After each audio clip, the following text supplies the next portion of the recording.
This is a true story that my brother told me and that my mom confirmed. Apparently, one time, my dad, who is not around anymore, went to this like flea market here in Colorado and he bought a pair of human hands and he kept them for years. So that's already wild enough, right? And then one day he was like, this is kind of weird. And he took them to a creek near where the flea market was years ago.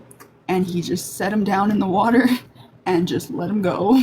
This is real. This is a real story. There's so much to question. Like, my brother told me that story, and my mom walked out, and he was like, Mom, wasn't that a thing that happened with Dad and, like, the hands? And she was like, yeah, they were Native American hands. Like, unfazed. Native American hands. Supposedly Native American. Specific. And Dad And paid then money. years later, Dad decides it was a little fucked up. And that's the end of that story. I told me the story when I was like 13, and even then I was like, what in the fucking fuck? Well, nobody even told me that story. Why would you tell it? Why would you do that? All of that's crazy. All of that is crazy. Yeah. Well, you remember that story about the two hands? Dad. Right. Yeah. And then what do you do with it? I was taking it back to the creek.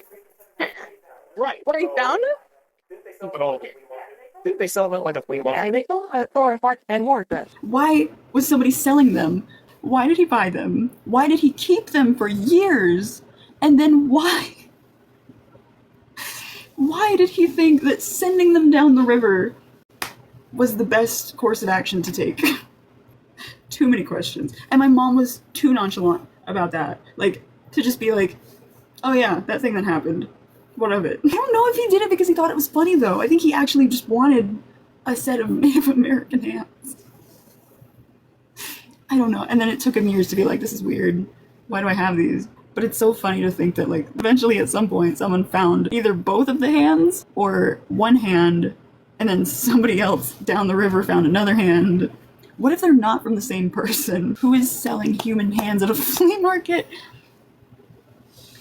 How much were they too? Like, that is another thing that was not included in the story. How much did my father pay for a pair of hands? Where did he keep them also? Like, not just like in the truck, in the center console.